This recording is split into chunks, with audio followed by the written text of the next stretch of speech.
যে আগে যা হয়েছিল হয়েছিল সব ভুলে যাই।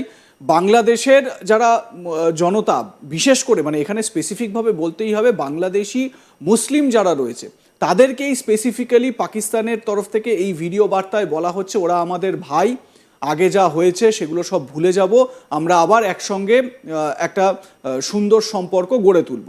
এই যে ন্যারেটিভ তৈরি করা, এই ন্যারেটিভটায় পা দেওয়া তো একটা ফাঁদে পা দেওয়ার মতো। মানে মোহাম্মদ ইউনুস বা এই যে মাহফুজ আলমের মতো নেতারা, তারা তো বাংলা ভাষায় কথা বলছেন। এই বাংলা ভাষার অধিকার প্রতিষ্ঠিত করার জন্যই তো এই দেশটার গঠন। তাহলে এরাও তো বাংলা ভাষায় যখন কথা বলছে, তাহলে এরা এই বাংলাভাষী দেশটার বিরুদ্ধে কেন যাচ্ছে? পাকিস্তানের সঙ্গে সমঝোতা করা বা পাকিস্তানের সঙ্গে সুসম্পর্ক রাখার অর্থ হচ্ছে পাকিস্তানের কাছে নাকখত দেওয়া। শুধু তাই নয়, আপনি দেখবেন রিসেন্টলি যারা বাংলাদেশ বেতারে তারা শুরু করছে, উর্দু অনুষ্ঠান শুরু করছে। এখানে ওই পাকিস্তানি স্টাইলে সঙ্গীত হচ্ছে, কাওয়ালি হচ্ছে, যেগুলোর সাথে বাঙালিরা একেবারেই পরিচিত না। তো এদের হচ্ছে কি আর কিভাবে বুঝাই বলবো, যে এরা যখন পাকিস্তান যখন বলে যে আমরা তোমাদেরকে, তোমাদের মা বোনের ইজ্জত নিয়েছি, তোমাদেরকে নির্বিচারে হত্যা করেছি, এগুলো ভুলে যাও। হ্যাঁ, এগুলো তারা তো আগেই ভুলে আছে, পাকিস্তান জানে না। বাংলাদেশের মানুষ কিন্তু ভুলে নেই। বাংলাদেশের আমি বলবো 90% মানুষ ভুলে নেই তাদের সেই ক্ষত। কিন্তু এরা কিছু লোক, এরা জামাত ইসলামের সংখ্যা কত ছিল, 70-এ কত ছিল, 70-এর নির্বাচনে কোথায় ছিল তারা, তারপরে এসে আরো কয়েকটা নির্বাচন হয়েছে, সেই নির্বাচনে একবার 7টা সিট পাইলো। এরকম করে বিএনপি কে সহযোগিতা করে তারা যৌথভাবে ক্ষমতা এলো। তো ওদের সংখ্যা, ওরাও মিলিটেন্ট, ওরা ওদের ক্যাডার আছে, কিন্তু সাধারণ মানুষের সমর্থন ওদের কাছে নেই। ঠিক এই ওরা যে কথাগুলো বলে সোশ্যাল মিডিয়াতে, ওরা যা বলে সোশ্যাল মিডিয়াতে, পাকিস্তান তো তার ড্রাম সে পিটাবেই। আর এরাও এদের সাদের পাকিস্তান, পেয়ারে পাকিস্তান, এরা তো এদিকেই মশগুল। তো এদের এদের তো এরা পায়, আমি মনে করি এরা, ওদের মেইন এনিমি হচ্ছে শেখ মুজিব। সে 7ই মার্চে কেন ভাষণ দিল? মেইন এনিমি হচ্ছে ইন্দিরা গান্ধী, ভারত, তারা কেন সাহায্যের জন্য এগিয়ে এলো? এই যে মানুষ নির্বিচার হত্যা হচ্ছে, সেই গণহত্যা ঠেকানোর জন্য সারা পৃথিবীতে ভারত কিভাবে এটার প্রতিবাদ করলো, মানুষের কাছে পৃথিবীর জনসমর্থন তৈরি করে দিল, অস্ত্র দিল। তা না হলে তো এই পাকিস্তানি জল্লাদদের তো সহজে সাধারণ মানুষ পারত না ওদেরকে কাবু করতে। তো এদিক দিয়ে যেমন আওয়ামী লীগ, যেমন শেখ মুজিব, তেমন ভারত, এরা একই পাল্লা এরা মাপে, যেরা হচ্ছে একই এনিমি। এরা দেশ স্বাধীন করার মানে পাকিস্তান ভেঙে দিয়েছে।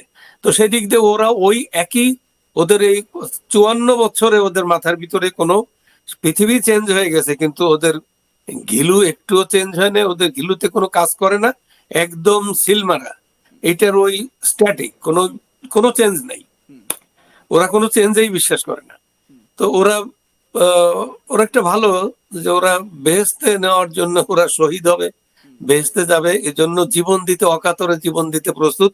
বাংলার 90% লোক জীবন দিতে প্রস্তুত না। তারা একটা সুন্দর পৃথিবী বানাতে চায়, একটা সুন্দর বাংলাদেশ। অলরেডি যেটা শেখ হাসিনার নেতৃত্বে এই বাংলাদেশটা আপনার উন্নয়ন রোল মডেল হয়ে গেছিল। আপনি বাংলাদেশে নিশ্চয়ই আসছেন, এসে আবার ঘুরে দেখেন, এখনো ওরা যা ধ্বংস করতেছে, ইকোনমিটা ধ্বংস করে দিয়েছে, কিন্তু এখনো যে ইনফ্রাস্ট্রাকচার, এটা দেখলে আপনি মনে হবে যে এটা আপনি ইউরোপ বা অন্য কোথায় আছেন, এত সুন্দর করে। তারপরে যে মেট্রো রেল এরা তৈরি করলো, টানেল তৈরি করছে, যে আরো অনেক কিছু, যে উন্নয়নের যে বিশাল একটা যোগ্য এটা যে করলো, সেই উন্নয়নে সেই টানেল আপনার মানুষের কাছে স্বপ্নের টানেল। এটা ওরা বলে যে এই টানেলে আগুন না দিলে, ধ্বংস না করলে, পুলিশে গুলি না করলে আমাদের এই বিপ্লব তো হইতো না। তো যারা মানুষ হত্যা করে, যারা সৃষ্টি ধ্বংস করে, তাদের সম্পর্কে কি বলবো? একদমই, মানে আমি এই জায়গা থেকে মানে আপনার কথাগুলো শুনছি, আর এটাই কারণ এদের কাছে এই সমস্ত মানে যারা নিজের দেশেরই বিরোধিতা করছে এটা বুঝতে পারছে না, তাদের কাছে শেখ হাসিনা মানে ভারত বন্ধু, ভারত কিন্তু বাংলাদেশের বন্ধু, এই জায়গাটাই কোথাও ভুল হচ্ছে বা নিজেরা ইচ্ছা করে ভুল বোঝার চেষ্টা করছে। এবারে আমি এখানে আসি যে এই যে গণতান্ত্রিক পরিবেশে নির্বাচন হওয়া, ভোট হওয়া, মোহাম্মদ ইউনুস বলছেন যে আমরা একটা গণতান্ত্রিক পরিষদ চাই। তিনি তো একটা এই 2025-এর শেষ থেকে 26 সালের মধ্যে একটা ভোট করানোর কথা তিনি জাতির উদ্দেশ্যে ভাষণেও বলেছেন। কিন্তু সত্যি কি মোহাম্মদ ইউনুস ভোট চাইছেন? তার কারণ যদি গণতান্ত্রিক পদ্ধতিতে ভোট হয় তাহলে অনেকেই এটা বলছেন যে শেখ হাসিনার যে দল আওয়ামী লীগ, তারাও তো এই গণতান্ত্রিক প্রক্রিয়ায় অংশগ্রহণ করবে একটি রাজনৈতিক দল হিসেবে। সেই শেখ হাসিনার দল আওয়ামী লীগের কিন্তু জিতে বেরিয়ে আসা বা ভোট পেয়ে জেতার সম্ভাবনা প্রবল। হ্যাঁ, ফ্রি ফেয়ার ইলেকশন যদি হয়, প্রথমে বলা বলা দরকার যে Yunus he is not a democrat. সে মানসিকতার দিক দিয়ে সে না এটা বিশ্বাস করে, না গণতান্ত্রিক পদ্ধতি বোঝে।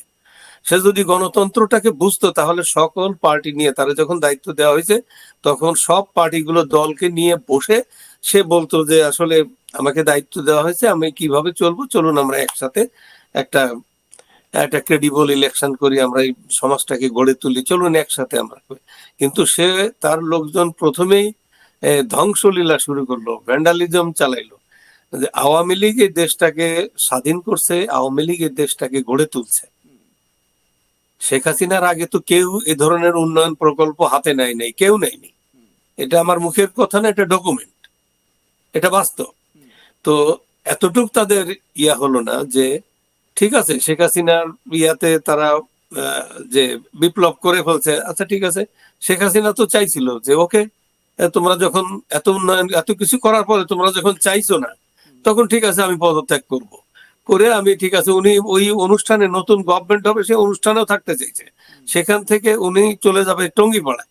এই কথাগুলো বলার পরও তার পাশে যারা ছিল, তার নিরাপত্তায় যারা ছিল, তার সবকিছু যারা দেখাশোনা ছিল, তারা কিন্তু তাকে অ্যালাউ করেনি।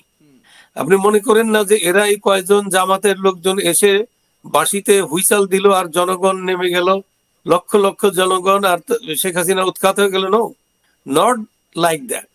এখানে বিদেশি ষড়যন্ত্র, বিদেশি হাজার হাজার কোটি টাকা ব্যবহৃত হয়েছে, বিভিন্ন সেক্টরে পয়সা দেওয়া হয়েছে, বিদেশি বিভিন্ন ভাবে বলতে কোন মানুষ। দেশ স্পেসিফিক ভাবে কোনো ইনফরমেশন দেবেন?